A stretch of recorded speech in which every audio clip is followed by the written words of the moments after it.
The Department of Defense, Form 214, is the final record of an American soldier. It is the piece of paper that summarizes a career of sweat, blood, and service. Every year, the United States military quietly uses variations of this form to erase over 1,000 service members. They are stripped of their rank, stripped of their honor, and pushed into the civilian shadows under the crushing, inescapable weight of a dishonorable discharge. Most of them fade away into the margins of society. Most of them accept their fate. But some are not just discharged, some are buried alive. Their records are sealed under the dark ink of classified black operations.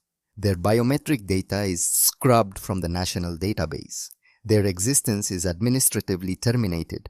They become ghosts before their hearts even stop beating. This is the story of a ghost who refused to stay buried. The burlap sack smelled of industrial dust, diesel exhaust, and old dried blood. It was woven tight, a heavy canvas that scratched against the bruised skin of his cheeks. It filtered the harsh, blinding halogen lights of the room into a murky, suffocating yellow fog. He was kneeling. The concrete floor was freezing, the kind of deep structural cold that bites through the thin fabric of standard-issue military trousers and settles directly into the bone. His hands were bound behind his back with industrial-grade, heavy-duty zip ties. They were pulled so tight that the plastic edge had bitten through the epidermis. His ulnar nerve was compressed.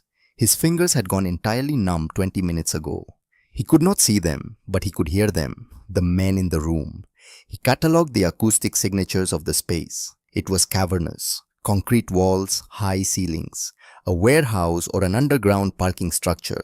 The subtle rustle of expensive tailored wool suits, the sharp clinking of crystal whiskey glasses, the low murmuring hum of voices that spoke in millions, not thousands.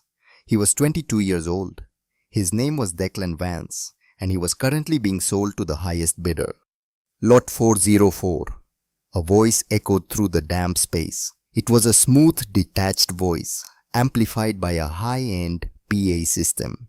The voice of a man who sold state secrets for a living and did not care if those secrets bled on his floor. The asset is a top-tier crypt analyst, level 6 security clearance, direct unfiltered access to the Pentagon's sub-basement server farms. He holds the foundational architectural framework for the Aegis encrypted drone network in his head. He is a walking master key to the United States Pacific Fleet.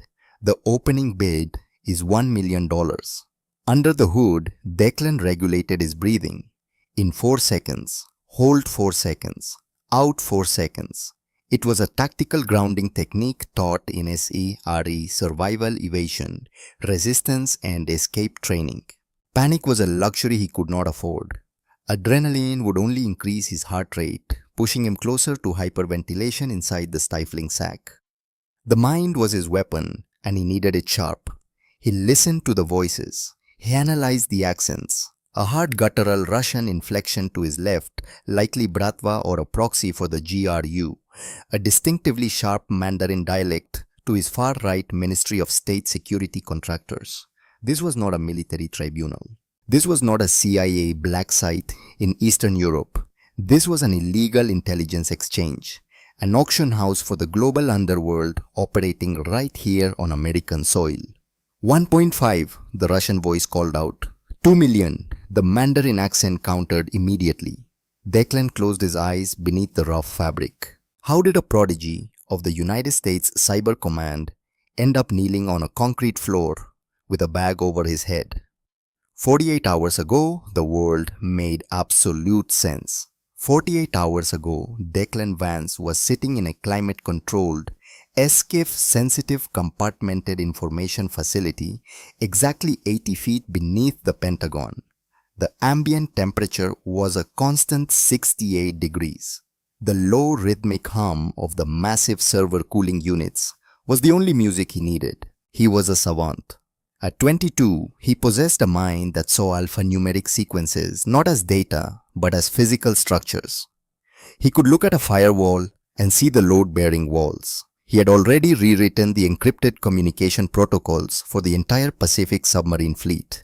He did not wear a uniform laden with combat medals.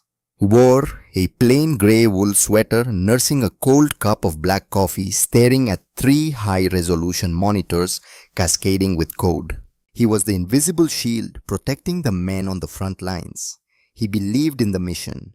He believed in the structure of the Republic. His direct commanding officer was Major Garrett Thorne. Thorne was a man who wore his uniform like a tailored Brioni suit. Every crease in his trousers was mathematically perfect. Every ribbon on his chest was polished to a mirror shine. Thorne was a political animal, a man who shook hands with defense subcommittee senators and smiled for the press cameras, while men like Declan did the actual grinding work in the dark. Declan never liked Thorne. The man lacked the quiet professional stoicism of a true soldier. But Declan respected the chain of command. That was his first critical mistake. It started with an anomaly. 2 days ago, during a routine sweep of the secure internal network architecture, Declan found a ghost file. It was a fragmented piece of code heavily encrypted using an obsolete 256-bit hash buried deep beneath layers of bureaucratic firewall protocols. It did not belong there. It wasn't a glitch. It was a deliberate engineered backdoor. Someone had built a digital tunnel leading directly into the strategic arms database, specifically the nuclear logistics framework and black budget payroll accounts. Declan did what he was trained to do. He isolated the file. He traced the digital footprint, working backward through the proxy servers. He followed the invisible thread through the maze of the Pentagon's internal network. The thread did not lead outside the building to Beijing or Moscow. It led up. It led directly to the IP address assigned to the office of Major Garrett Thorne. Before Declan could compile the damage report, before his finger could hit the key to send the encrypted packet to the Inspector General, the heavy blast-proof steel door of his lab hissed open. The pneumatic seal broke with a sharp exhale of air. Thorne stood in the doorway. He was not alone. 2 men in unmarked, flat black tactical gear stood behind him. They did not wear name tapes. They did not wear unit patches. They did not carry standard-issue Beretta sidearms. They carried suppressed Heckler and Koch MP7 submachine guns resting at the low ready. "Step away from the console, Vance," Thorne said. His voice was perfectly calm. There was no anger in it. There was no panic. It was only the cold, calculating tone of a man sweeping dirt under a rug. Declan froze. His hands hovered over the mechanical keyboard. "Sir, I just found an unauthorized access point. Someone is mirroring the strategic database. The origin point is your terminal specialist," Thorne interrupted smoothly. He just stepped into the room, the rubber soles of his polished shoes putting no sound on the anti-static floor. He reached into his trouser pocket and pulled out a small encrypted titanium USB drive. He tossed it onto Declan's desk. It landed with a sharp clatter next to the keyboard. A random internal audit just flagged a massive data exfiltration. Thorne continued reciting a script. "You've been downloading Class 1 strategic assets for the past 3 months, selling them to foreign state actors via dark web drop points." Declan stared at the physical drive. The realization hit him like a physical blow to the chest, driving the air from his lungs. It was a frame-up, clean, brutal, and mathematically absolute. "That's not my drive," Declan said, his voice tightening. "You know that's not my drive. Check the server logs, Major. Check the keystroke biometric data. It will clear me." Thorne smiled. It was a thin, bloodless smile that didn't reach his eyes. "I am the server logs, Declan. I am the security protocol. You are a stressed, overworked kid who cracked under the immense pressure of Cyber Command and decided to cash out." Thorne nodded to the men in black. "Secure the traitor." They moved with the terrifying silent efficiency of Tier 1 operators. There were no Miranda rights read. There was no military police escort with silver handcuffs. One man lunged forward, grabbing Declan by the back of the neck and slamming him face first into the desk. The LCD monitor shattered, sparks showering the keyboard. The impact fractured Declan's nose. Hot blood immediately poured down his lips. The other operator grabbed his arms, twisting them painfully behind his back, securing the heavy plastic zip ties.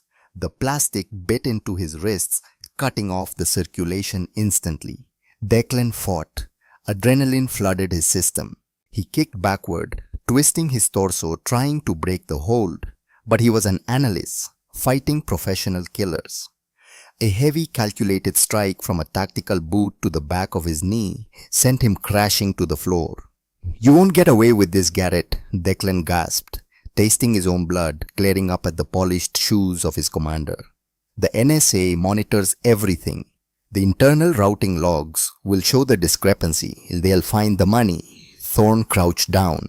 He looked at Declan not with hatred, but with profound sociopathic pity. "There will be no logs, Declan. There will be no military trial," Thorne said softly. "You committed treason. A court-martial is too public. It embarrasses the Pentagon. It embarrasses the flag. You are going to be quietly administratively erased. A national security threat neutralized off the books." Thorne reached to his belt and pulled a heavy black burlap sack free. "Goodbye, son," Thorne whispered. The sack came down over Declan's head, plunging him into absolute darkness. The last thing he felt in the Pentagon was the cold, dense steel of a rifle butt striking the back of his skull. The world fragmented into white static, then went entirely black. He woke up in motion, the rhythmic vibrating hum of heavy tires on asphalt, the smell of stale air conditioning and cheap diesel, a transport van. He was bound blindfolded and moving. His head throbbed with a concussive agony. Declan relied on his analytical mind to keep from breaking. He counted the seconds. He calculated the turns based on the gravitational pull of the vehicle. He felt the shift in elevation, the change in the road surface, from smooth interstate highway to cracked and neglected city streets. He tracked the time by the ambient temperature dropping. 14 hours. They had driven for 14 straight hours. From the secure perimeter of Washington, D.C., straight through the decaying infrastructure of the Rust Belt. When the van finally stopped, the doors wrenched open. He was dragged out into the freezing night air. He heard the distant wail of a police siren, the low metallic rumble of an elevated train passing overhead. Chicago. He was in Chicago. They marched him down a long flight of concrete stairs. The air grew warmer. The smell of diesel replaced by the scent of expensive cigars, damp stone, and expensive cologne. He was shoved onto a raised wooden platform. He hit his knees, hard pain shooting up his spine. And then the auction began. That was how an American patriot died. Not on a battlefield in the Middle East, not defending a forward operating base, but on a ledger traded like livestock. 3 million, the Russian voice called out in the present, pulling Declan violently back to the freezing reality of the auction block. 3.5, the Mandarin voice countered. The auctioneer's voice glided smoothly over the escalating numbers. 3.5. Do I hear 4 gentlemen? This asset possesses the complete override architecture for the drone fleet. He is a walking master key. 3.5 going once. Declan's mind raced. He had to break the zip ties. If he could dislodge his right thumb, dislocate the basal joint entirely, he might be able to slide his hand free. It would be excruciating, it would require breaking his own bone, but it was the only tactical option left. He began to apply severe lateral pressure to his own joint, gritting his teeth behind the cloth gag they had shoved into his mouth. He braced for the sickening snap of his own cartilage. 4 million, a new voice said. The entire room went dead silent. The voice did not come from the plush seating area. It came from the heavy double doors at the far back of the warehouse. It was a deep, resonant baritone. It did not hold the desperate, calculating greed of the other bidders. It held absolute, undeniable authority.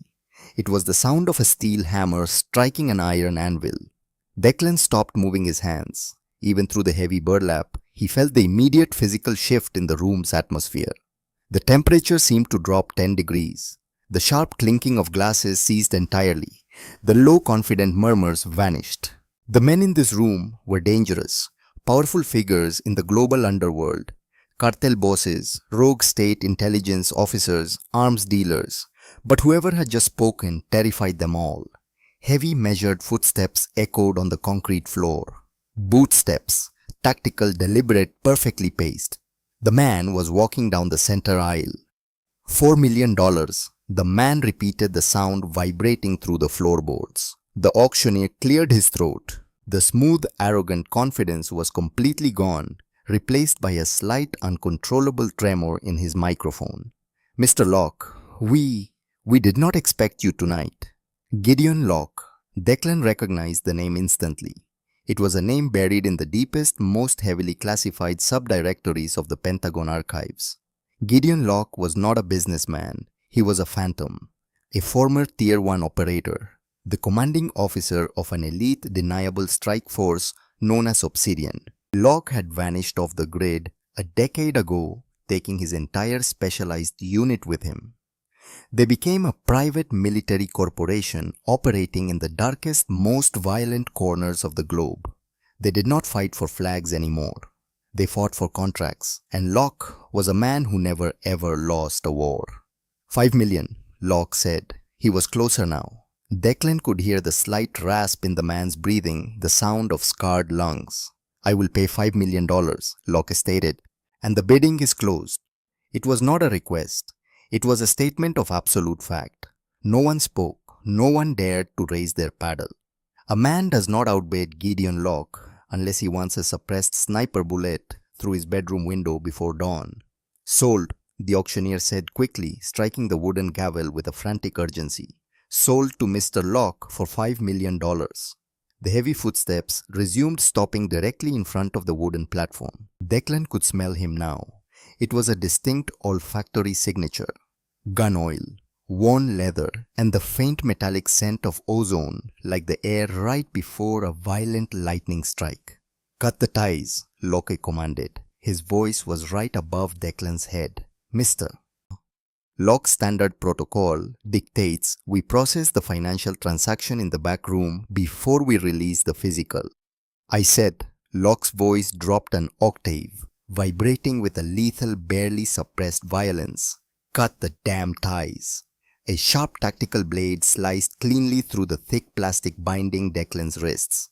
Blood rushed back into his hands with an agonizing burning sensation. Hundreds of needles pricking at his deadened nerves. He flexed his fingers, biting back a groan against the gag. He remained on his knees. He did not move a muscle. He was a soldier, and his analytical mind knew when he was outmatched. $5 million. Gideon Locke had just bought him. He was no longer a prisoner of the corrupt United States government. He was the property of a warlord. A large, heavily calloused hand gripped the top knot of the burlap sack. Let's see what $5 million buys on the black market, Locke muttered. With a swift, violent upward motion, Locke tore the heavy canvas bag off Declan's head. The light was blinding. Declan gasped, squeezing his eyes shut against the sudden piercing glare of the halogen lamps. He breathed in the cool, unfiltered air, coughing violently as his lungs expanded, choking on the lingering dust. Slowly, painfully, he forced his eyes open, blinking away the involuntary tears. He looked up.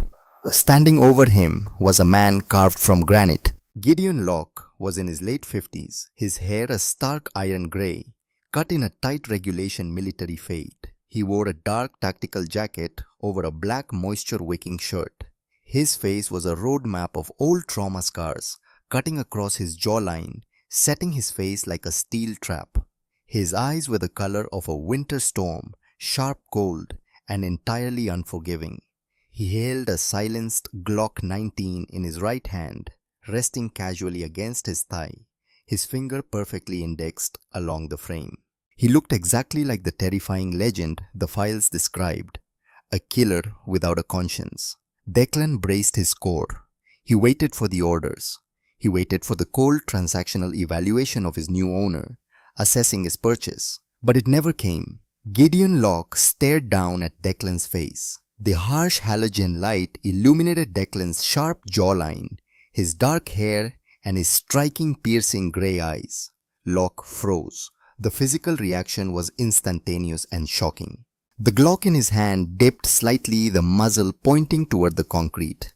The color drained completely from his weathered, scarred face, leaving him looking ashen, all but sickly under the lights. The terrifying, immovable warlord looked as though he had just taken a physical, high-caliber bullet directly to the chest armor. His lips parted. His breathing stopped. "Impossible," Locke whispered. The word barely made it past his teeth. The entire auction room watched in stunned silence. Gideon Locke, the man who had executed dictators and toppled regimes without blinking, began to tremble. His left hand reached out, the fingers shaking slightly, hovering mere inches from Declan's face, as if he were trying to touch a hallucination.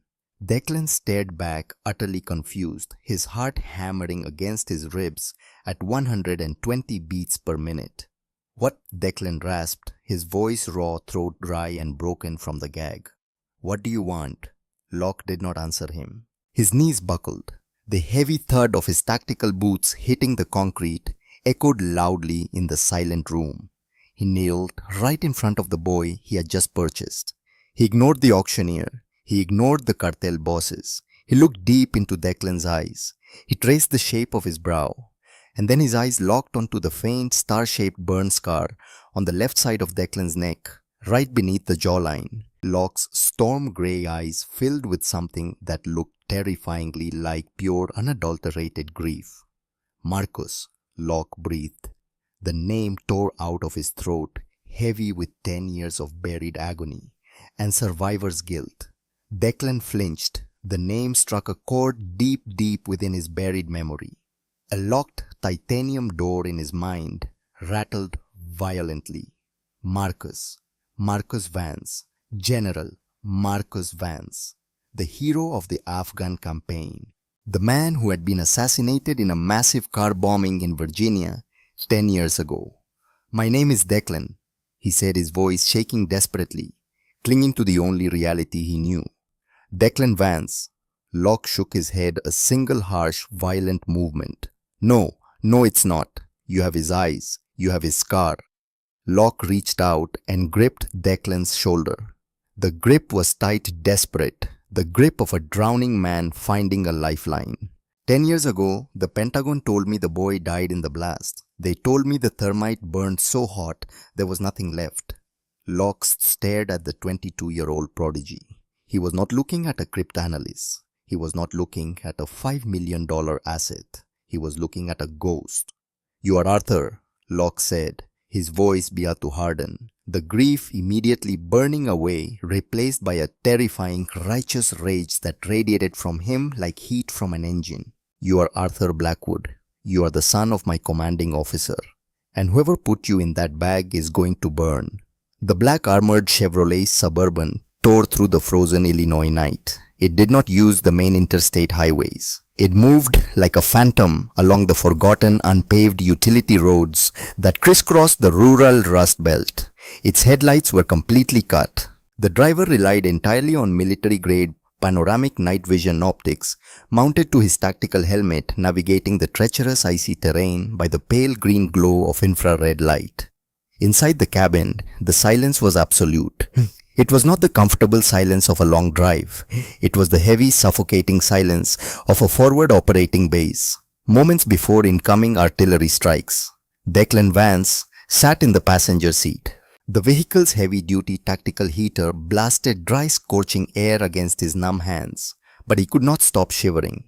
The massive surge of adrenaline was rapidly draining from his central nervous system, leaving behind a cold, hollow, vibrating ache deep in his bones.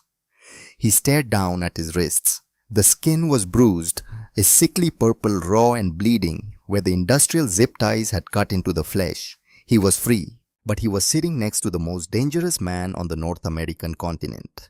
Gideon Locke drove with one large calloused hand, resting loosely on the steering wheel. His storm-grey eyes never left the dark road ahead. He did not ask how Declan was feeling. He did not offer empty civilian comfort. Men like Gideon Locke did not deal in comfort. They dealt in survival. "You're breathing too fast," Locke said. His voice was a low gravel rumble, barely carrying over the hum of the massive V8 engine. 4 seconds in, 4 seconds out. Control your heart rate, kid. If you don't regulate your oxygen intake, you'll go into physiological shock. Declan swallowed hard, tasting copper. He forced his lungs to obey the command. Where are we going? Off the grid, Locke replied seamlessly, downshifting as the heavy vehicle took a sharp, unlit turn. To a place where Pentagon reconnaissance satellites and NSA traffic cameras can't read the license plate. Declan looked at the man's scarred stoic profile. The terrifying revelation in the Chicago auction house was still ringing in his ears like a flashbang grenade. The name, Arthur Blackwood. You called me Arthur, Declan said, his voice trembling despite his training. You told those men my father was Marcus Blackwood. That's a biological impossibility. General Blackwood was killed by an improvised explosive device in Virginia in 2016. I read the unclassified after-action reports in the academy. He didn't have a son. He had a son, Locke corrected. His grip tightened on the steering wheel until the thick knuckles turned stark white. A 12-year-old boy. The boy was in the secondary vehicle, trailing the general's armored transport. When the command-detonated bomb blew, the secondary vehicle was thrown completely off the Route 7 overpass. The official Department of Defense report stated the boy burned in the wreckage. The fire burned so hot, they said there were no dental records left to recover. Only ash and melted steel. Locke finally turned his head, his piercing eyes locking onto Declan for a fraction of a second. But you didn't burn. Somebody pulled you out of that crushed steel. Somebody with top-tier security clearance wiped your identity, gave you a newly minted social security number, and threw you into the sprawling Ohio foster system to bury the bloodline forever. They induced severe trauma-based amnesia. They made you Declan Vance. Declan shook his head violently. His chest felt incredibly tight, like steel bands constricting his ribs. No, I remember my childhood. I remember the group home in Cleveland. You remember what started at age 12? Locke countered smoothly, his voice devoid of pity, focusing only on the tactical reality. Before that, nothing. Just shadows, nightmares, and chronic migraines. I know the psychological profile, kid. I've read the deeply classified psychiatric evaluations in your military medical file. You suffer from severe dissociative blocks. Why would anyone do that? Declan demanded, the edge of pure panic creeping back into his throat. If they wanted to erase the Blackwood legacy, why not just put a bullet in my head and leave me in the wreckage? Because General Marcus Blackwood built a failsafe, Locke said. The Suburban exited the dirt utility road, its heavy tires finally gripping the smooth, desolate stretch of a two-lane blacktop heading deep into the forested hills of Wisconsin. Your father was not just a battlefield general. He was the foundational architect of the Pentagon's deepest encrypted financial networks. In 2016, during a routine internal audit, he discovered a phantom ledger, a massive illegal siphoning of black budget federal funds. We are talking about billions of dollars being systematically rerouted to private military contractors, shell companies, and corrupt defense officials. He was gathering the evidence. He was going to blow the whistle to the Senate Intelligence Committee. They assassinated him the night before his scheduled testimony. Locke's voice grew colder, sharp as broken glass. But Marcus knew they were coming. He was a tactician. He didn't trust the servers. He didn't trust the physical hard drives in his safe. So he hid the master decryption key in the one place the Defense Intelligence Agency couldn't hack. He hid it in the mind of his 12-year-old son, a boy who was already showing undeniable signs of being a cryptographic savant. Declan stared blankly at the illuminated dashboard. His head was pounding. A sharp piercing pain spiked directly behind his left eye, a blinding flash of memory, the distinct smell of burning synthetic rubber, shattered safety glass raining down like diamonds. A man in a pristine, custom-tailored white suit standing over a burning car. They couldn't kill you because they didn't know if the master key died with you or if it would automatically transmit to the press upon your localized death. Locke continued, his tone clinical. So they hid you. They kept you sedated, traumatized, and invisible. And ironically, the mandatory military aptitude test you took at age 18 pulled you right back into the very machine that tried to destroy you. Your thesis scores were an anomaly. You were simply too smart for the recruiters to ignore. They put you to work in Cyber Command, never realized the kid rewriting their drone protocols was the ghost of Marcus Blackwood. Until 2 days ago, Declan whispered. The fractured pieces of the puzzle were slamming together with brutal, unforgiving precision. I found a ghost file in the strategic database. I traced the routing numbers. It was a backdoor. You didn't just find a backdoor, Locke said. You stumbled directly onto the very same phantom ledger your father found 10 years ago. You tripped the wire. That's why Major Garrett Thorne burned you. That's why he framed you for high treason and sold you on the black market instead of arranging an accident. He didn't just want you gone. He wanted to profit off your brain before Silas Vane realized who you really were. The name dropped into the pressurized cabin of the SUV like a live fragmentation grenade. Silas Vane, Declan repeated. The director of the Defense Intelligence Agency. The most powerful, untouchable intelligence officer in the United States. Vane ordered the hit on your father, Locke said flatly. And if he finds out Garrett Thorne sold you instead of putting a bullet in your head, he will send the Reapers to finish the job. The SUV slowed drastically. They were approaching a rusted, heavily fortified chain-link gate hidden deep within the dense pine forests. It looked exactly like an abandoned logging facility. Locke rolled down the window and punched a 12-digit alphanumeric code into a hidden keypad, disguised as a breaker box. The heavy steel gates ground open with a metallic shriek. We are going underground, Locke said, throwing the vehicle into gear, and you are going to remember everything. The safe house was a decommissioned, Cold War-era bunker retrofitted for the 21st century. It smelled of ozone old, poured concrete, and diesel fuel from the massive backup generators. The main operations room was vast, lined with high-end, water-cooled server racks, independent satellite communication uplinks, and heavy tactical weapon mounts on the walls. It was the nerve center of a ghost army. Locke did not offer a tour. He led Declan directly to a cold stainless steel table bolted to the center of the room. He set down a heavy olive drab medical kit. "Sit," Locke ordered. Declan sat. He was physically exhausted, his body trembling violently from the adrenaline crash, his clothes still smelling of the burlap sack. Locke pulled up a steel chair opposite him. He did not pull out bandages or painkillers. He reached into a specialized case and pulled out a digital metronome and a complex military-grade biofeedback monitor. He began strapping the cold sensors to Declan's chest, wrists, and temples. "There is no magic pill for dissociative amnesia," Locke said, his tone entirely clinical, stripping away all emotion. "The CIA uses chemical interrogations, sodium pentothal and scopolamine, to break psychological walls. We don't have the drugs, and we don't have the luxury of time. We are going to do this the hard way.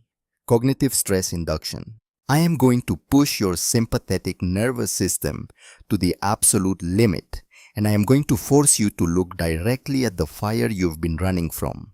Declan looked into the cold grey eyes of the older man. He saw absolutely no sympathy. He saw only a mission that had to be completed. "Do it," Declan said. Locke reached out and turned on the metronome. A sharp, piercing electronic click echoed off the concrete walls. 60 beats per minute. "Focus entirely on the sound," Locke commanded. "Go back to 2016. You are 12 years old. You are in the convoy. It is raining. Listen to the windshield wipers. They are moving across the glass." Declan closed his eyes tightly. The clicking sound anchored him, pulling him downward into the dark water of his own subconscious. He felt the phantom sensation of a heavy leather seat belt pressing across his chest. He felt the deep mechanical rumble of a heavy armored Suburban idling on wet asphalt. "The bridge," Locke prompted, his voice is steady. "You are approaching the Route 7 overpass." "It's dark," Declan whispered. The biomonitor on the table began to beep faster, 120 beats per minute. My father's car is ahead of us. The taillights are bright red. They're blurry in the heavy rain. Keep looking. Locke pushed, his voice raising slightly in volume and intensity. Don't look away from the taillights. There's a flash. Declan's breath hitched violently in his throat. His knuckles turned white as his hands gripped the hard edges of the steel table.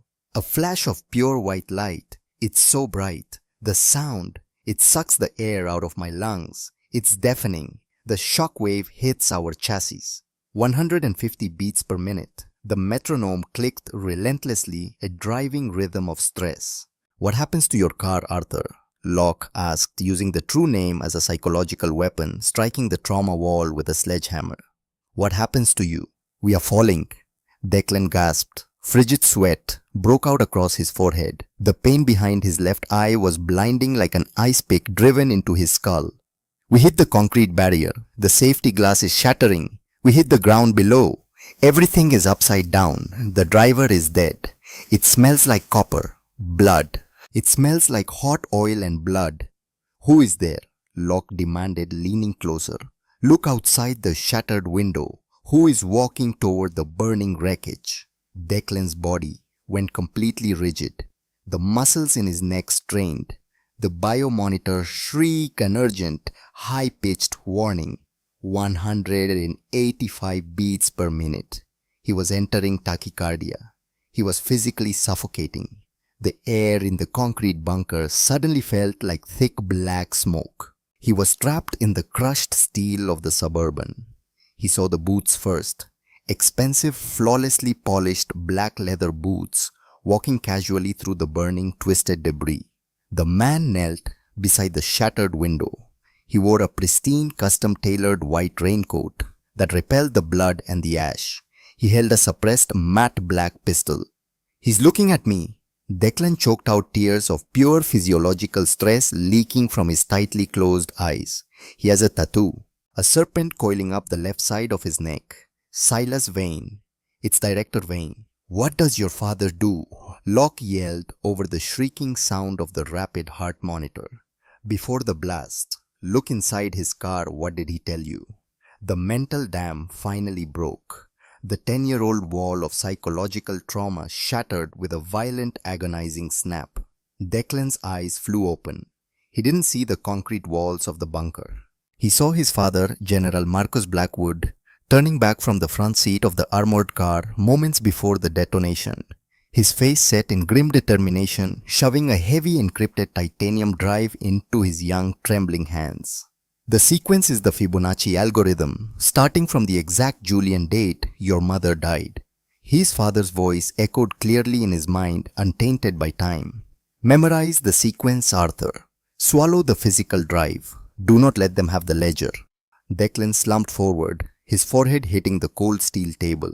The biomonitors flatlined for a terrifying fraction of a second before slowly regulating into a heavy, exhausted rhythm. Locke reached out and snapped off the metronome. The sudden silence in the bunker was deafening. Declan slowly lifted his head. His breathing was ragged, but his eyes were entirely transformed. They were no longer the confused, terrified eyes of a framed 22-year-old desk analyst. They were sharp, intensely focused, and terrifyingly clear. The frightened boy who was sold in a burlap sack was gone. The ledger, Declan said. His voice dropped an octave, completely losing its nervous tremor. The master ledger wasn't a static file. It was an evolving algorithm. My father embedded it deep within the Defense Department's automated payroll architecture. I know exactly where it is. I know the math. I know how to extract it. Locke leaned back in his steel chair. A grim, predatory smile touched the corners of his scarred mouth. Welcome back, Arthur. They did not rest. In war, sleep is a liability. Within the hour, Locke had activated a secure, untraceable terminal wired directly into the bunker's independent server farm. He brought in a third man from the perimeter guard, Dr. Linus. Linus was a former NSA senior archivist, a thin, nervous man with thick glasses who lived his entire life in the shadows of raw data. He owed Locke his life from a botched hostage rescue operation in Beirut 5 years ago. "They are actively hunting you, Arthur," Linus said, his fingers flying across the mechanical keyboard with practiced speed. "Colonel Garrett Thorne flagged your biometric data at the highest threat level.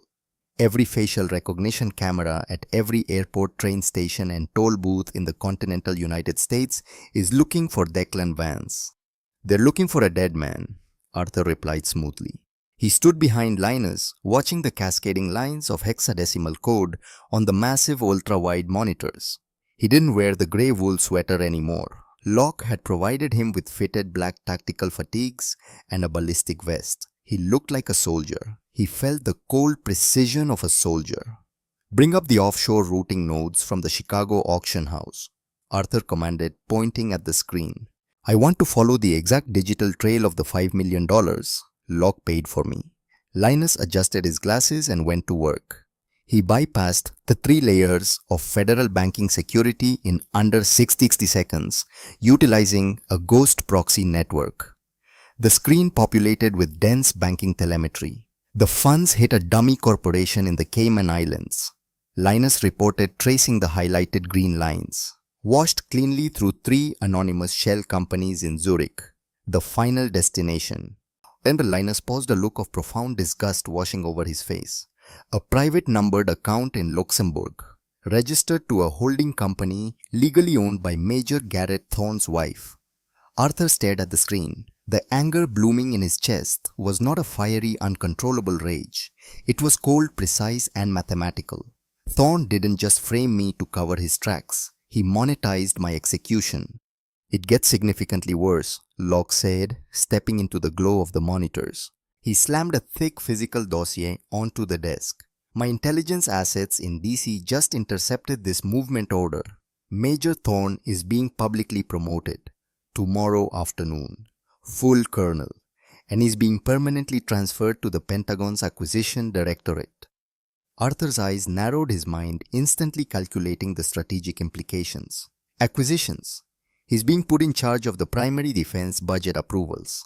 "Silas Vane is securing his logistical flank," Locke explained, tapping the heavy dossier.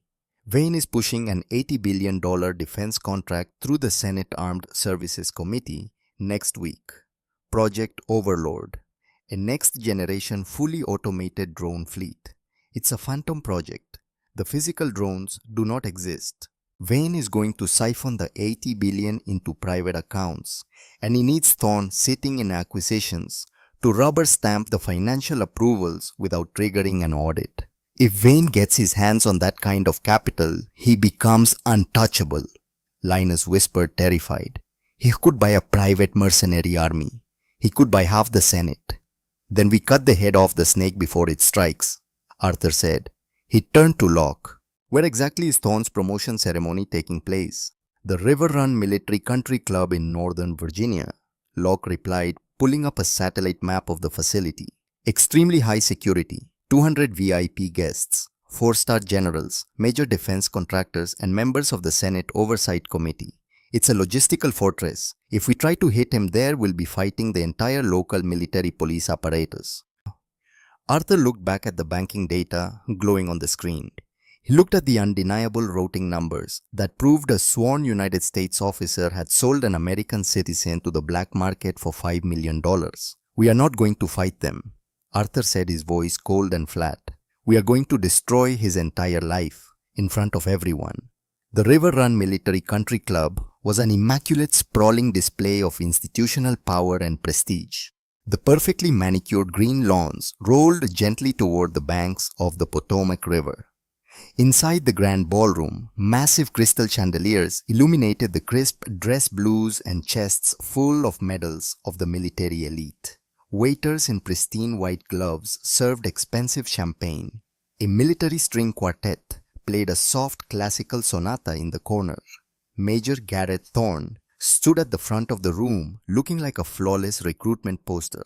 His uniform was immaculate. His posture was perfectly rigid. He just smiled a practiced, humble smile as a 3-star general pinned the silver eagles of a full colonel onto his epaulets. The wealthy crowd applauded with polite, measured enthusiasm. Thorne stepped up to the mahogany podium. He adjusted the microphone. "Thank you, General. I am profoundly humbled by this honor. Throughout my career in military intelligence, I have prioritized one fundamental thing above all else: the absolute integrity of the United States Armed Forces. The men and women who serve." The low rhythmic mechanical thumping started in the distance. At first it sounded like distant thunder rolling over the Virginia hills, but the sky outside the floor-to-ceiling windows was a clear, piercing blue. The thumping grew rapidly louder, an aggressive concussive beat that began vibrating the crystal champagne glasses on the linen-covered tables. It was the heavy, unmistakable acoustic signature of military-grade rotary blades. The wealthy guests murmured in confusion, turning their attention toward the massive windows overlooking the pristine golf course. A matte black MH-60 Blackhawk helicopter crested the tree line. It did not have tail numbers. It did not have federal or civilian markings. It flew low violently, low the immense rotor wash, tearing the manicured grass from the earth and sending heavy patio furniture spiraling into the swimming pool. "What the hell is the meaning of this?" a seated senator shouted over the deafening noise. Thorne gripped the edges of the podium. The color instantly drained from his face. He knew that specific silhouette. It was an unmarked Black Ops transport. The helicopter did not land. It hovered precisely 20 feet above the stone patio. Thick, heavy, fast ropes dropped simultaneously from the open side doors. Two figures descended. The first man hit the ground with the heavy, perfectly balanced grace of an apex predator. Gideon Locke wore a tailored black suit over Kevlar body armor. He carried an M4 assault rifle slung across his broad chest, but his hands were completely empty. He didn't need to point a weapon. His mere physical presence commanded the absolute terrified silence of the entire room. The second figure descended right behind him. Arthur Blackwood wore a sharp dark suit. He carried a slim silver highly reinforced briefcase. The rotor wash whipped his dark hair. He stepped confidently through the shattered glass of the patio doors, stepping directly into the grand ballroom. He did not look like a frightened, framed analyst. He looked like a highly trained executioner. The uniformed military police at the doors instinctively reached for their holstered sidearms, but the three-star general at the front raised his hand sharply, halting them. The general recognized the scarred face of Gideon Locke. Every senior flag officer in that room knew the bloody legend of Obsidian. To draw a weapon on Locke in close quarters was tactical suicide. Gareth Thorne backed away from the microphone. His flawless, confident facade cracked violently, revealing the panicked rat beneath. "Vance," Thorne stammered, his voice carrying over the silent, shocked room. You're dead." "Not yet, Garrett," Arthur said. His voice was melodic, perfectly calm, and entirely lethal. It carried to the back of the room without the need for a microphone. Arthur walked slowly down the center aisle. The decorated generals and powerful senators parted for him, instinctively sensing the immense suppressed violence radiating from the two men. "This is a restricted federal event," Thorne shouted desperately, trying to regain control of the narrative. "Security, arrest these men. They are armed domestic terrorists." Locke stopped 10 feet from the podium. He crossed his arms over his chest. He didn't say a single word. He just stared at Thorne. The sheer crushing weight of Locke's cold gaze physically pinned Thorne in place. Arthur stepped past Locke. He walked directly to the complex audio-visual control station at the side of the stage. A terrified civilian technician backed away with his hands raised in surrender. Arthur opened the silver briefcase. He pulled out a customized decryption tablet and plugged a hardline cable directly into the club's mainframe. "What are you doing?" Thorne hissed, his eyes darting frantically toward the exits. "I am giving my presentation, Colonel," Arthur said. He pressed a single button. The massive digital projector screen behind Thorne dropped down. The River Run crests vanished, replaced instantly by a stark, high-resolution document. It was a wire transfer receipt. 2 days ago, Arthur's voice rang out clear and authoritative, addressing the crowd. I was accused of high treason by this man. I was not court-martialed. I was drugged, hooded, and illegally transported to an underground intelligence auction in Chicago.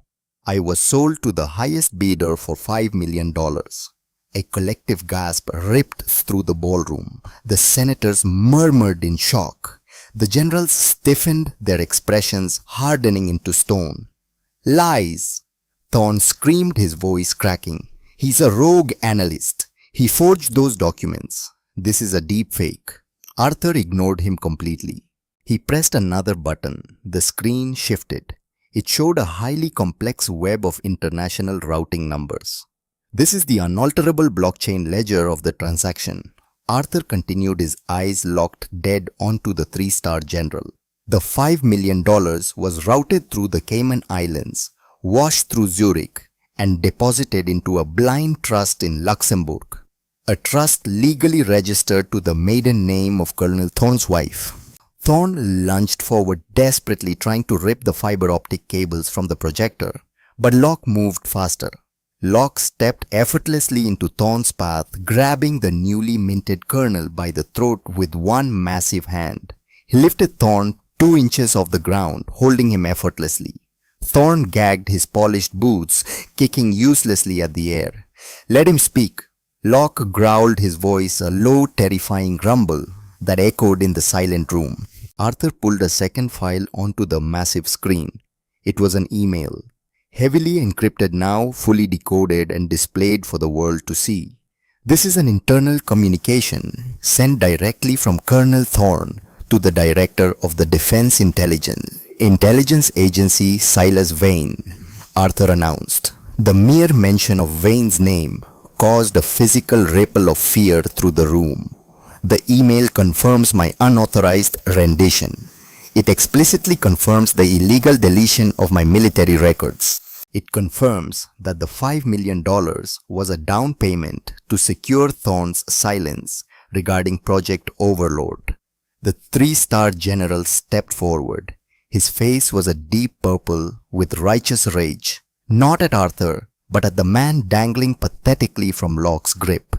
"Is this true, Thorne?" The general barked, his voice booming with authority. "Did you sell a United States soldier for profit?" Thorne clawed at Locke's thick wrist, his face turning red, veins bulging. He couldn't speak. Arthur walked up to Thorne. He looked at the man who had ordered the burlap sack over his head. Arthur felt no rage. He felt only cold mathematical justice being executed flawlessly. "I am not Declan Vance," Arthur said softly, but the podium microphone picked it up, broadcasting it to the entire room. "My name is Arthur Blackwood, son of General Marcus Blackwood, and I am reclaiming my father's legacy." The name struck the room like a physical shockwave. The older generals gasped audibly. Whispers of Blackwood spread like wildfire among the elite. The boy who was supposed to be dead in a burning car 10 years ago was standing right in front of them, holding the absolute irrefutable proof of treason at the highest levels of the Pentagon. Locke opened his hand, releasing his grip. Thorne crashed heavily to the hardwood floor, gasping for air, clutching his bruised throat. He looked up at the surrounding crowd. He saw no allies. He saw no political favors to call in. He saw only the cold, unforgiving eyes of a military tribunal waiting to happen. Arthur looked at the military police standing frozen at the doors. "Take him." The MPs didn't hesitate this time. They marched forward with grim purpose, grabbed Thorne by the arms, and dragged him roughly up from the floor. Thorne didn't fight. He was completely broken. His pristine career, his freedom, his life, all destroyed in less than 3 minutes. Not by a bullet, but by the undeniable weight of the truth. "You haven't won," Thorne wheezed as they dragged him down the aisle. He stared back at Arthur with venomous, desperate eyes. "Vane knows you're here now. He knows exactly what you are. You're dead, Blackwood. You're a dead man walking." Arthur watched him go, his expression unreadable. He calmly closed the silver briefcase. He looked at Locke. They had won the battle. They had taken the first major piece off the board. But Thorne was absolutely right. They had just sent a massive signal flare into the darkest corridors of Washington, D.C. Silas Vane knew the ghost was alive. 2 hours after the extraction from the River Run Military Country Club, deep inside a subterranean sensitive compartmented information facility, beneath the Pentagon, a secure red phone began to ring. This NCIF was a completely sterile environment. It was constructed as a room within a room suspended on acoustic dampening springs, lined with copper mesh to create a perfect Faraday cage. No electromagnetic signals could enter, no signals could leave. It was the absolute epicenter of the American intelligence apparatus. Silas Vane picked up the receiver. Vane was a man who projected immense, terrifying stillness. He was 62 years old, with silver hair perfectly combed back and a jawline that looked as though it had been chiseled from cold marble. He wore a pristine, custom-tailored white suit that stood in stark contrast to the dark, militaristic environment of the Pentagon. He had a faint, faded tattoo of a serpent coiling up the left side of his neck, a relic from a deeply classified past that no one in Washington dared to ask about. He was a man who manipulated global conflicts like chess pieces on a board. "Report," Vane said. His voice was soft, cultured, and entirely devoid of empathy. "Colonel Thorne has been compromised, Director," the voice on the encrypted line said. It was the tactical coordinator for the Defense Intelligence Agency's Internal Security Division. He was arrested by the Criminal Investigation Division 20 minutes ago at his promotion ceremony. The Blackwood boy is alive. He has the Overlord routing data, and he is traveling with Gideon Locke. Vane closed his eyes. The silence in the SCIF stretched for 5 long seconds. Marcus Blackwood's son, the boy he had watched burn on the Route 7 overpass 10 years ago. The boy who supposedly held the master key to the black budget ledger in his head. "Thorne is a liability," Vane ordered smoothly, his heart rate never elevating above a calm resting 70 beats per minute. "Have him neutralized in military holding before he has the opportunity to negotiate a plea deal. Make it look like a suicide." "Understood, Director." And the boy. They went to ground immediately after the public spectacle, Vane calculated. "We are currently sweeping all localized satellite telemetry to find Locke's safe house." "Find it," Vane said. He reached over the polished mahogany desk and picked up a heavy black titanium coin. The metal was cold against his fingertips. It bore the insignia of a skull pierced by 3 arrows, the insignia of the Reapers. "Activate the kill squad. I do not care about the collateral damage. Burn the building, burn the servers to slag. Bring me Arthur Blackwood's head." The retaliation came exactly at 0300 hours, the witching hour. The time when the human circadian rhythm is at its absolute lowest point. The Wisconsin bunker was dead quiet. Arthur sat at the heavy steel terminal, working shoulder to shoulder with Dr. Linus. The massive ultra-wide monitors cast a pale blue glow over their exhausted faces. The raw data they had pulled from Thorne's tablet was staggering. It wasn't just the $80 billion allocated for Project Overlord. It was a comprehensive decade of global arms trafficking, targeted political assassinations, and black market currency manipulation. It was enough highly classified evidence to bring down 30 sitting senators and half the Joint Chiefs of Staff. "I have almost reached the structural root of the ledger," Linus muttered, typing frantically. His hands were shaking from the caffeine and the sheer terror of what they were uncovering. "But it is locked behind a continuously rolling 256-bit AES encryption. Silas Vane's personal biometric seal. Give me 10 minutes, Arthur. I am trying to run a brute force algorithm to find the sequence." Locke was standing completely motionless by the heavy steel blast doors, methodically checking the action on his customized M4A1 assault rifle. He had been completely silent for over an hour. His combat instincts were vibrating. The air in the bunker felt heavy, thick with unseen static electricity. A brute force attack won't work on a rolling 256-bit hash, Arthur said, his eyes scanning the cascading lines of hexadecimal code flowing across the right monitor. It would take a supercomputer 3,000 years to crack the combination. Arthur reached over and gently pushed Linus's hands away from the keyboard. He took control of the terminal. Wayne thinks he is secure because he relies on an algorithm that mathematically shifts every 60 seconds. Arthur muttered, his fingers hovering over the keys. But my father wrote the foundational architecture for the DIA's secure network 10 years ago. He didn't just build the walls for them. He left a zero-day exploit deeply buried in the kernel. I don't need to break the encryption. I don't need to smash the wall. I just need to wake up the backdoor he left specifically for me. Arthur began to type. His keystrokes were a blinding blur of mechanical precision. He was inputting the Fibonacci sequence, modifying the integer values based on the exact Julian calendar date of his mother's death. It was a mathematical key so profoundly personal that no algorithm could ever randomly generate it. Suddenly, the primary monitors flickered violently.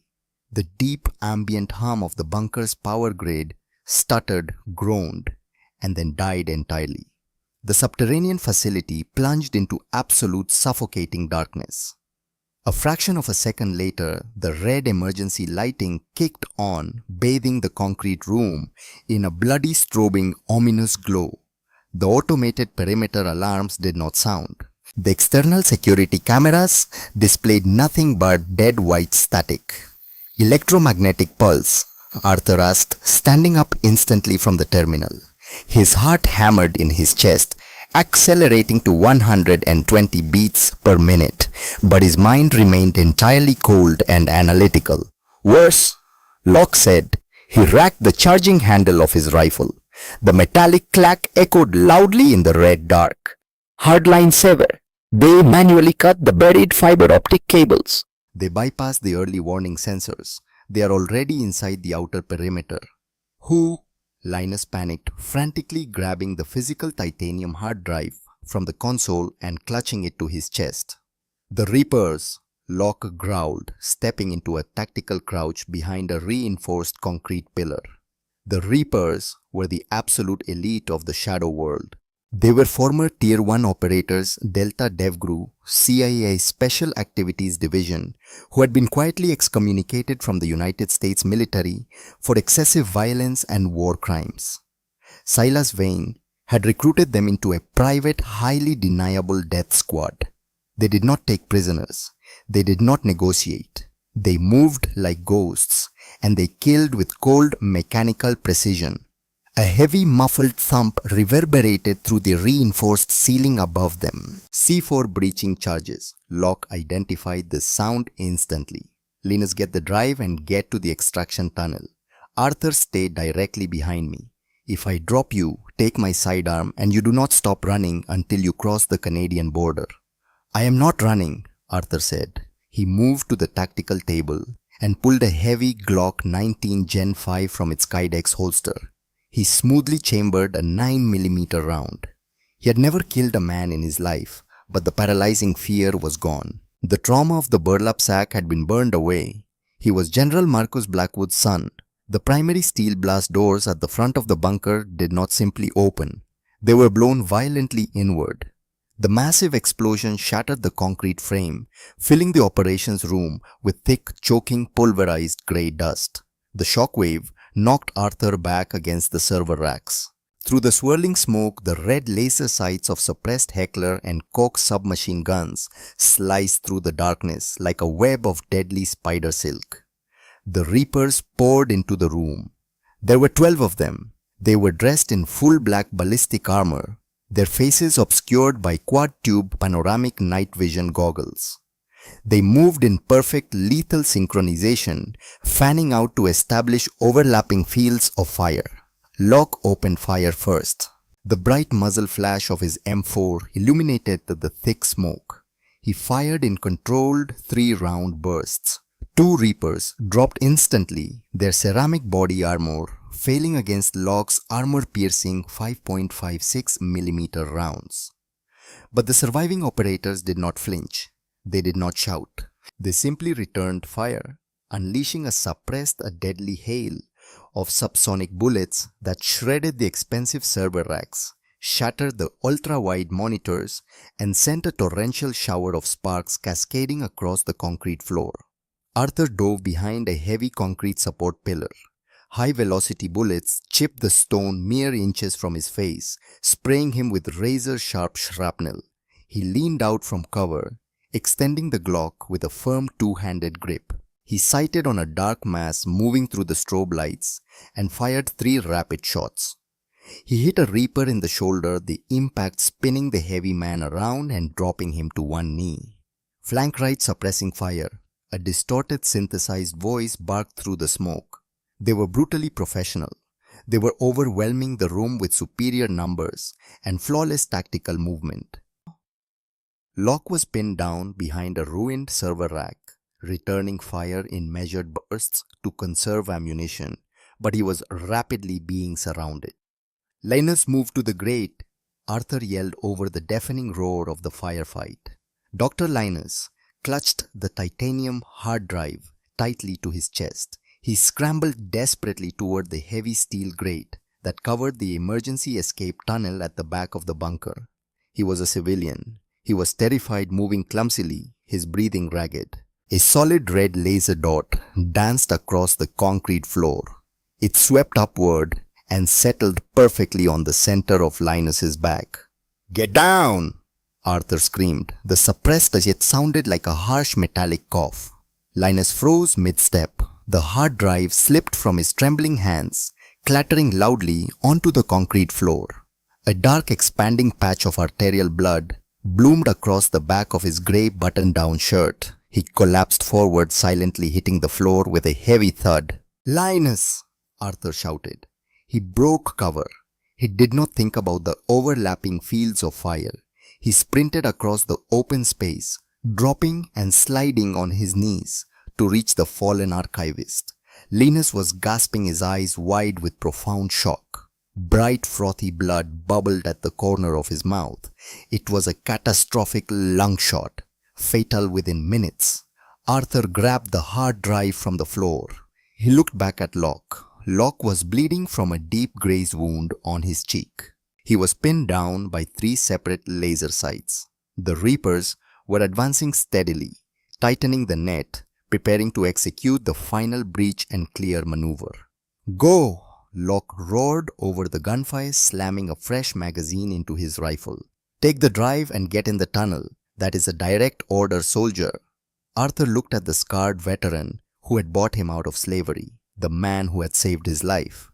He looked at the heavy titanium drive in his hand, the master ledger, the key to destroying Silas Vane and dismantling a decade of treason.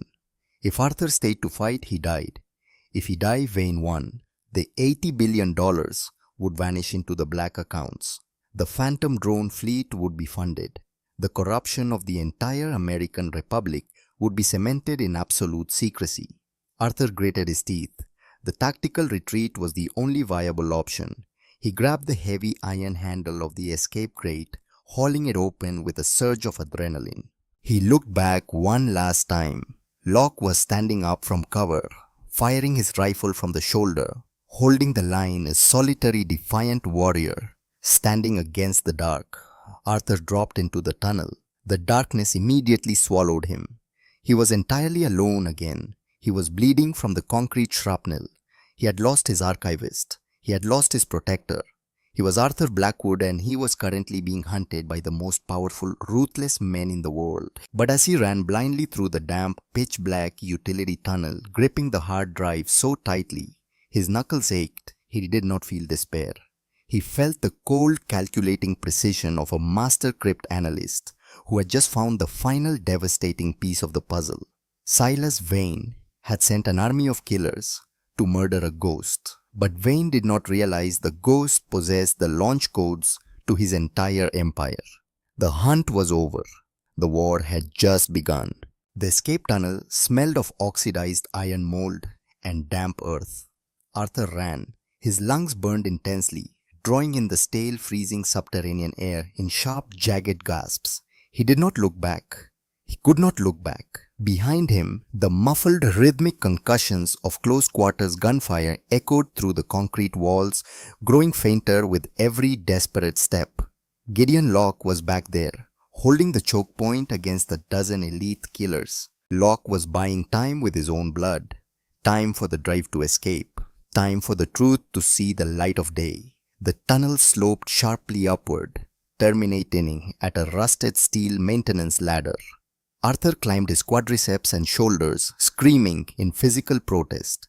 He hit the heavy iron manhole cover at the top, braced his shoulders against the freezing metal, and shoved with everything he had. It gave way with a harsh grinding scrape. He pulled himself out into the biting violent wind of a Wisconsin winter night. He was standing in a desolate snow-covered clearing exactly 3 miles from the subterranean bunker. The sky above was the color of bruised slate. He dropped to one knee and checked his perimeter. Clear. He checked the luminescent dial of his tactical watch. 4:15 hours. He was alone. He needed to move immediately. Silas Vane's Reapers would not stop their pursuit at the bunker's perimeter. They would sweep the entire grid. They would deploy thermal imaging drones and canine tracking units. Arthur moved swiftly into the dense tree line, utilizing the thick pine canopy to mask his heat signature from the sky. He walked for 3 continuous hours. He navigated by the stars. He did not stop when his boots soaked completely through with freezing mud and snow. He did not stop when the adrenaline finally crashed out of his system, leaving him hollow, nauseous, and shaking with hypothermia. He was a soldier now. The terrified boy in the burlap sack was dead and buried. At exactly 7:30 hours, as the pale winter sun broke the horizon, he reached the designated fallback point. An abandoned, dilapidated gas station sitting on the edge of a forgotten 2-lane county highway. Locke was a master tactician. He had established 3 separate contingency rendezvous points before they ever booted up the servers in the bunker. This was Bravo 2. Arthur slipped cautiously around the back of the decaying cinder block building. He located the rusted electrical utility box mounted to the wall. He keyed the specific mechanical combination lock. Inside the dry box was a prepaid burner phone, a set of car keys, and $10,000 in unmarked, non-sequential bills. The keys belonged to a dusty, unremarkable 4-door domestic sedan parked inconspicuously behind a rusted dumpster. He unlocked the vehicle, slid into the freezing driver's seat, and locked the doors. He placed the heavy titanium hard drive on the passenger seat. He stared at it. It was completely silent. It was impossibly heavy. Then the burner phone buzzed loudly in the cup holder. Arthur froze. Only one person on earth had this encrypted number. He picked it up. He pressed the receiver to his ear. He didn't speak a word. Protocol strictly dictated that the caller identify themselves first. The engine block in that sedan pulled slightly to the left. A voice grated heavily over the line.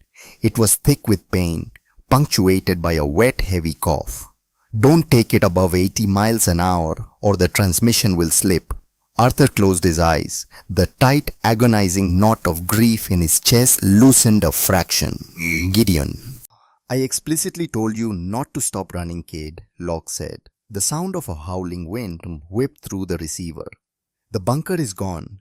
The servers are melted slag, but the Reapers are currently bleeding out in the rubble. I took a 5.56 round to the ceramic vest, cracked 3 ribs. Shrapnel in my left thigh. I am exactly 3 miles south of your current position, moving on foot. I'm coming to get you," Arthur said, immediately turning the ignition.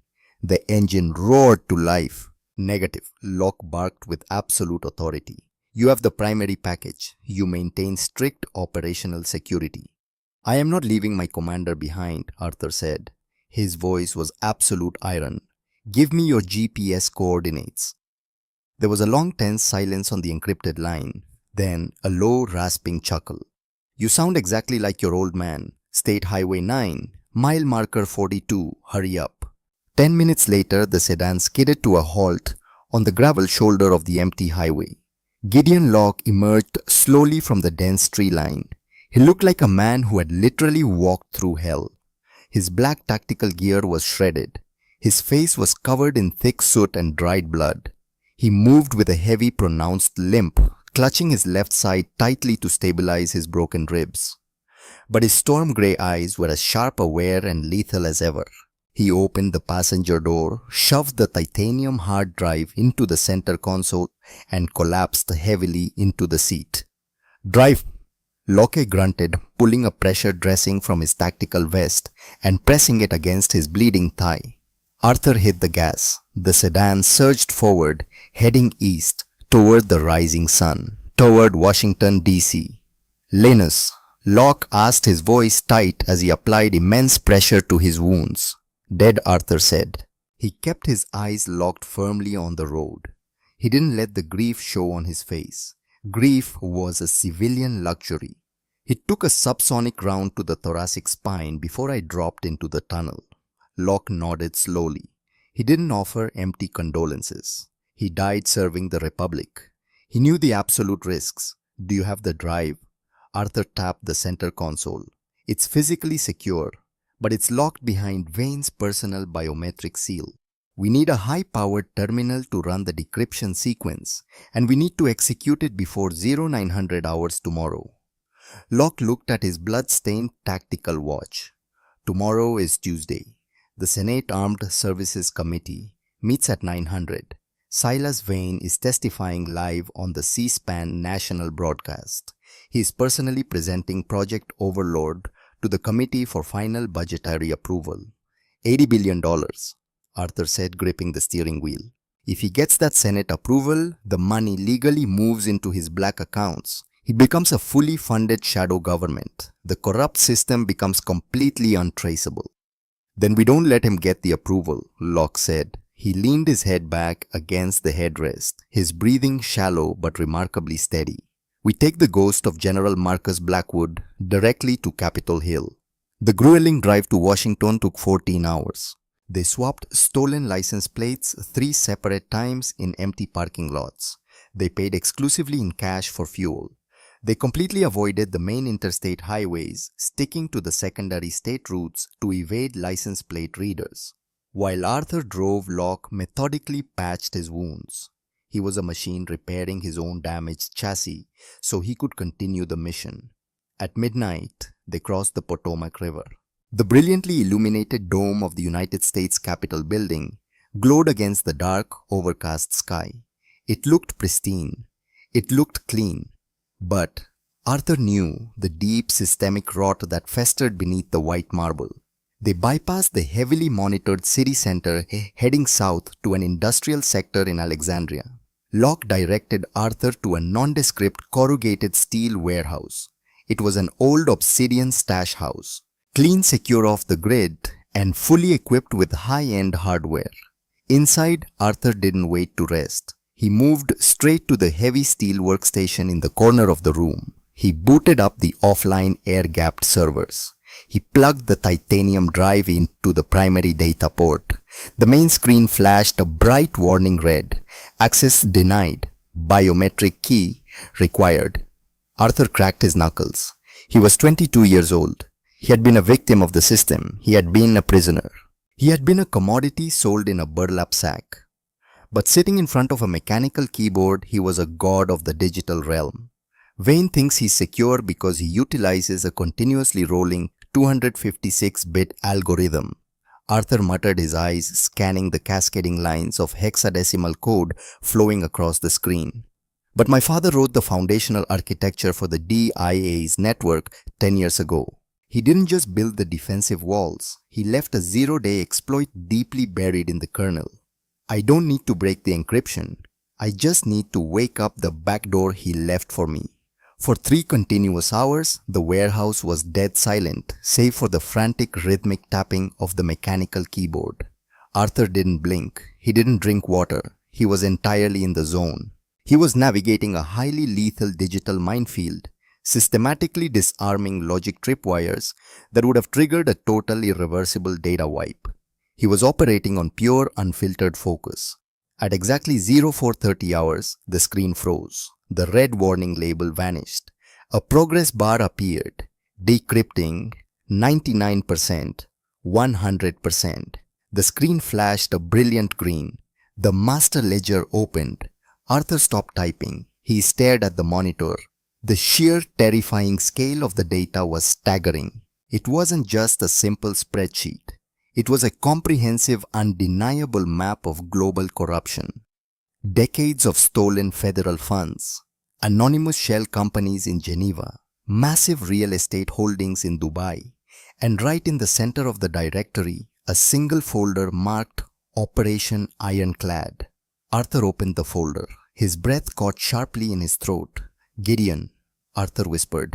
Locke stood up, ignoring the agonizing pain in his fractured ribs, and walked slowly over to the monitors. He looked at the screen. It was an audio file, dated exactly 10 years ago, and attached to it was a digital transfer receipt. $10 million paid to a private military contractor. The memo line read chillingly, "Asset neutralization, M. Blackwood." "Play it," Locke said. His voice was entirely devoid of emotion. It was the voice of a man staring directly at the face of the devil. Arthur clicked the file. The audio was crisp, completely clear, recorded directly from a secure Pentagon internal line. "The general has the ledger," a voice said over the speakers. It was smooth, highly cultured, and terrifyingly calm. "Silas Vane. He's moving to brief the Senate Oversight Committee in the morning. If he reaches the Capitol building, we all hang." "What are your specific orders, Director?" a second voice asked. "A tactical coordinator. Intercept the convoy on the Route 7 overpass," Vane's voice ordered with chilling indifference. "Use a command-detonated improvised explosive device. I want it to look like a domestic terrorist strike. Leave no survivors. Not the general. Not his security detail. Not the boy." "Understood, Director." The recording ended. The silence in the warehouse was incredibly heavy, thick with the ghosts of the past. Arthur stared at the dark screen. 10 years of chemically induced amnesia. 10 years of bouncing between abusive foster homes. 10 years of feeling fundamentally broken, empty, and entirely alone in the world. All because of a single phone call made by a corrupt man in a white suit. Arthur reached out and touched the glass of the screen right over Silas Vane's name. "He didn't just steal $80 billion from the taxpayers," Arthur said quietly. "He stole my life." Locke placed a heavy, calloused hand on Arthur's shoulder. He didn't offer pity. Pity was useless to a soldier. "Then we take it back, today." The morning of the Senate hearing was brisk, cold, and clear. Capitol Hill was absolutely swarming with security personnel. Black SUVs lined the avenues. Capitol Police stood at every entrance, checking federal badges, scanning briefcases, sweeping the perimeter with explosive detection canines. The Armed Services Committee room was packed to capacity. Journalists, defense contractors, and eager military aides filled the wooden pews. At exactly 08:55 hours, Silas Vane walked confidently into the hearing room. He wore a flawlessly tailored charcoal suit. He carried a slim, expensive leather briefcase.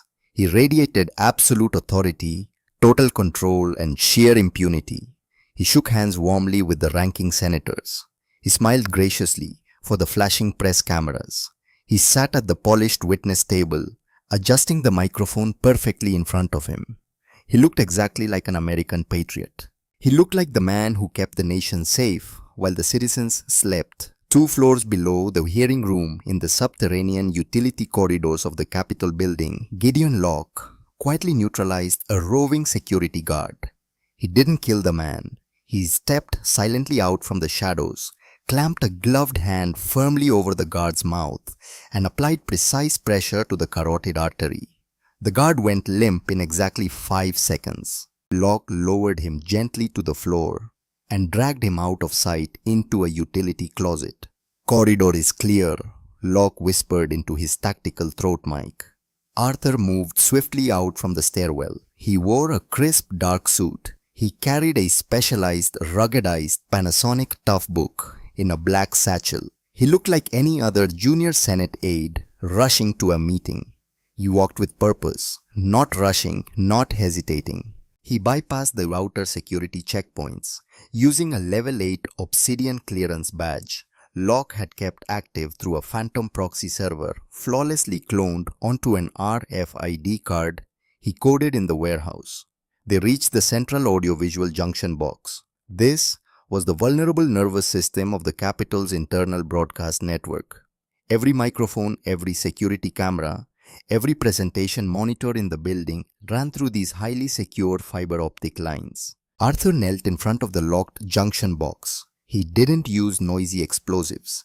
He used a specialized electronic multi-tool to bypass the magnetic lock and pop the secure panel. Inside was a dizzying maze of thousands of colored wires. We have exactly 4 minutes until the committee chairman calls the hearing to order, Locke said softly, standing guard by the corridor intersection, his right hand resting casually on the concealed weapon beneath his suit jacket. I only need 2, Arthur said. He moved with surgical precision. He spliced the specialized shunt cable directly into the primary C-SPAN output line. He connected the other end to the USB port on his toughbook. His fingers flew across the keyboard. He was systematically overriding the Capitol's internal firewall, completely bypassing the broadcast directors sitting in the control room 3 floors above them. In the hearing room, the chairman of the committee struck his wooden gavel. This hearing of the Senate Armed Services Committee will officially come to order. The chairman announced, his voice echoing authoritatively through the massive room. Today, we are reviewing the final budgetary appropriations for the Defense Intelligence Agency's Project Overlord. Director Vane, you have the floor. Silas Vane leaned confidently into the microphone. Thank you, Mr. Chairman. Ranking members of the committee. The geopolitical landscape is rapidly shifting. Conventional warfare is obsolete. Project Overlord represents the future of American strategic dominance. An automated, fully encrypted drone network that operates entirely independently of human latency. The $80 billion allocation is not just an expenditure, gentlemen. It is a vital investment in the survival of the Republic. Down in the utility corridor, Arthur hit the enter key. I have the live feed, Arthur said. The C-SPAN broadcast of Vane's face appeared flawlessly on his laptop screen. Execute, Locke ordered. In the hearing room, the large high-definition presentation monitors mounted on the walls behind the senators were supposed to display Vane's PowerPoint presentation. Graphs showing projected defense savings. Charts showing strategic drone deployment ranges. Instead, the screens flickered. The C-SPAN broadcast graphic glitched violently. Suddenly, the monitors went entirely black. Then a document appeared. It was massive, filling the screens in high-definition resolution so every camera in the room could capture it. It was a wire transfer. $50 million, transferred from a major defense contractor directly into a numbered offshore account in the Cayman Islands. The account name was clearly visible in bold black letters, S. Vane Holdings. A confused murmur rippled through the hearing room. The senators turned around in their leather chairs, frowning at the screens. Director Vane, the chairman said, adjusting his glasses. Is this part of your presentation? What exactly are we looking at here? Vane looked up at the monitor. For the first time in 10 years, his flawless composure completely cracked. His eyes widened a fraction of an inch. The muscle in his jaw clenched tightly. He recognized the document immediately. It was a document that he had personally ordered, destroyed a decade ago. There appears to be a technical error, Vane said quickly, his voice tight, his mind racing for a countermeasure. A highly sophisticated cyber intrusion. Turn off the monitors immediately. The broadcast director in the control room frantically punched buttons on his master console. Nothing happened. The screens were totally locked out. In the utility corridor, Arthur routed the audio file into the queue. He wants to shut it down. Let's turn up the volume. Arthur pressed enter. The audio file began to play over the hearing room's massive PA system. The sound was deafening, echoing powerfully off the marble walls. The general has the ledger. He's moving to brief the Senate Oversight Committee in the morning. If he reaches the Capitol, we all hang. The voice was unmistakable. Every politician, journalist, and military officer in that room knew the cultured, calm cadence of Silas Vane. The low murmurs in the gallery instantly turned into shouts of shock. Reporters began frantically snapping photographs of the screens. The senators stared at Vane in absolute paralyzed disbelief. Intercept the convoy on the Route 7 overpass. Use a command-detonated improvised explosive. I want it to look like a terrorist strike. Leave no survivors. Not the general. Not his detail. Not the boy. The audio ended. The silence that followed was heavier than a physical weight. It was the terrifying silence of an empire collapsing in real time on national television. Vane stood up. He didn't panic. He didn't scream. He calculated his odds. He looked at the Capitol police officers standing by the heavy wooden doors. He knew the legal protocol. He was the director of the DIA. He had diplomatic immunity. He had layers of legal protection and high-priced lawyers on retainer. "This is a fabricated deepfake," Vane announced loudly, desperately projecting authority over the chaos. "A highly sophisticated cyber attack designed by foreign state actors to derail critical national security infrastructure. I am ordering the immediate evacuation of this room. Sergeant at Arms, secure the premises." The Capitol Police hesitated. They looked at the chairman. They looked at the damning screens. Then the heavy oak doors at the back of the hearing room opened. Gideon Locke walked in. He didn't have his rifle. He wore a dark suit, his hands entirely empty, visible by his sides. But he walked with the terrifying, undeniable presence of an executioner stepping onto the gallows. The Capitol Police recognized him. A few of the older senators recognized him. The Phantom of Obsidian had finally walked into the light, and walking right beside him was Arthur Blackwood. Arthur looked exactly like the man who had died 10 years ago. The same sharp jawline, the same piercing gray eyes. He walked slowly down the center aisle of the hearing room. He didn't look at the flashing cameras. He didn't look at the stunned senators. He looked only at Silas Vane. Vane froze in place, the color completely drained from his face. For a fraction of a second, the mask of the untouchable director slipped and Arthur saw the genuine, raw, paralyzing terror of a man looking at a ghost. "You," Vane whispered the single word barely audible over the noise. Arthur stopped at the witness table, standing directly opposite Vane. "My name is Arthur Blackwood," Arthur said. His voice was calm. It did not shake. It carried the absolute unyielding weight of the truth. "I am the son of General Marcus Blackwood, and I am the boy you tried to burn on Route 7. The press gallery exploded. The chairman slammed his gavel, repeatedly, desperately trying to restore order, but the noise was deafening. The live C-SPAN feed was broadcasting the confrontation to millions of viewers across the nation. There was no hiding this in a SCIF. Arthur pulled a physical encrypted flash drive from his pocket and placed it firmly on the wooden table in front of the committee chairman. "On this drive is the complete unredacted master ledger of the Defense Intelligence Agency's black accounts," Arthur stated, his voice cutting cleanly through the chaos. "It details 10 years of extortion, illegal arms sales, and domestic assassinations ordered by Director Silas Vane. It includes the exact routing numbers for the $80 billion he was attempting to steal today. And it includes the sworn confession of Colonel Garrett Thorne." Vane looked at the flash drive. He looked back at Arthur. The calculation in his eyes shifted from defense to sheer desperate survival. "He's a rogue analyst," Vane hissed, pointing an accusing finger at Arthur. "He is Declan Vance. He was flagged for high treason 3 days ago. He is a hostile actor working for foreign intelligence. Arrest him."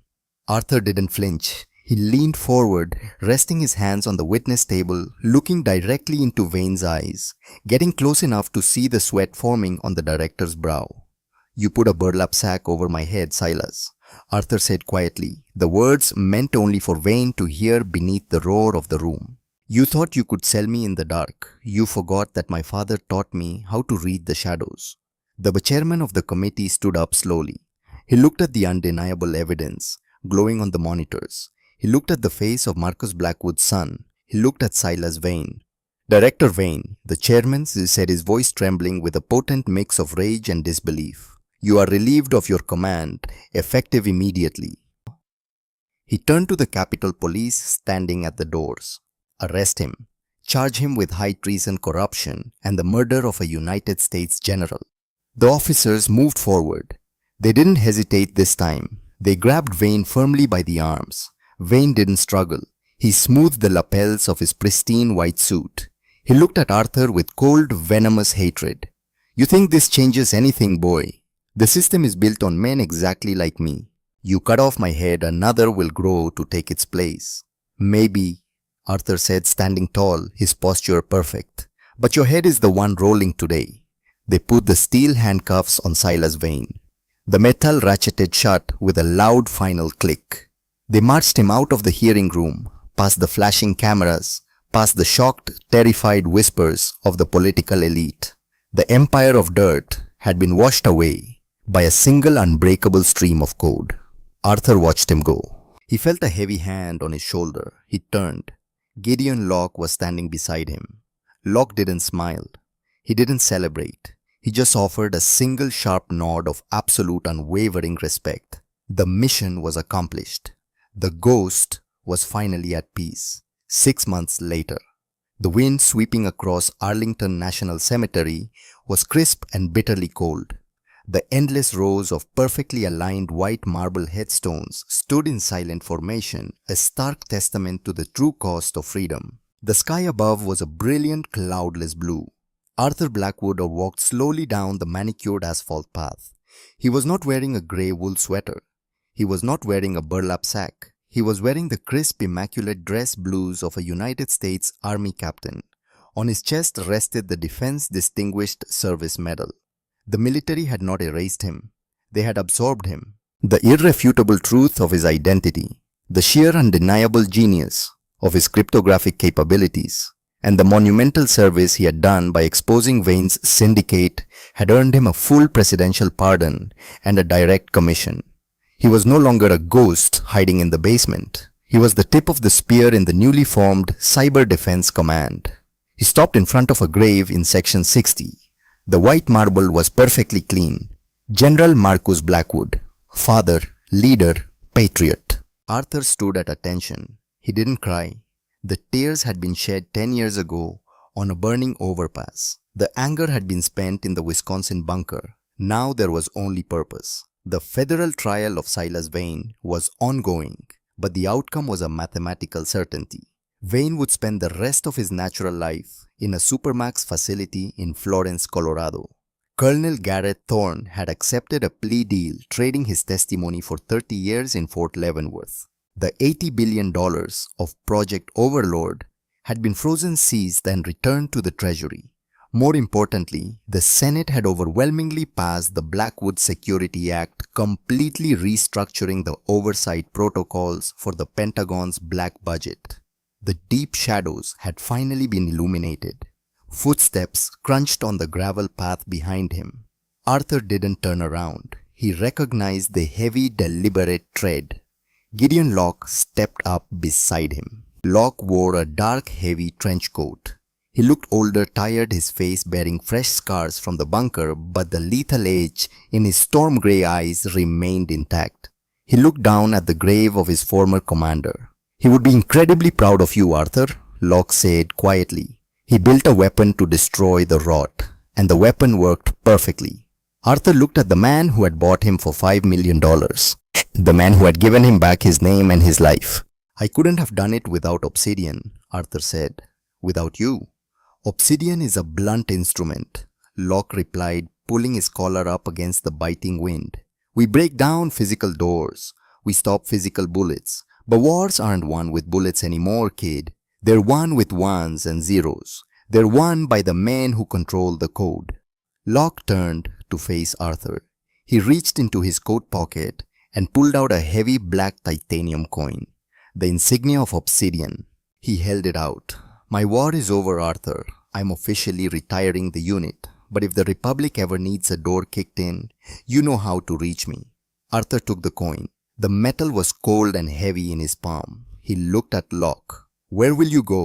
"Somewhere quiet," Locke said, a faint, rare smile touching his scarred face for the first time. Somewhere without cell reception, Locke took a step back and offered a slow, deliberate salute. Not to the captain rank on Arthur's shoulders, but to the man.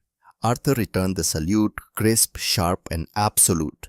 Locke turned and walked away, his dark coat billowing in the wind, slowly fading into the endless rows of white marble. Arthur stood alone at the grave for a long time. He listened to the wind. He felt the cold sun on his face, the crushing weight of the burlap sack, the terrifying memory of the concrete floor, the paralyzing fear of the dark. It was all gone. He had survived the fire. He had exposed the truth. He bent down and placed the titanium coin on the top of his father's headstone. A promise kept. Arthur Blackwood turned and walked back toward the avenues of Washington. His stride was even. His gaze was entirely forward. The United States military had tried to erase him. Instead, they had forged their greatest shield. The ghost was dead. The soldier was ready.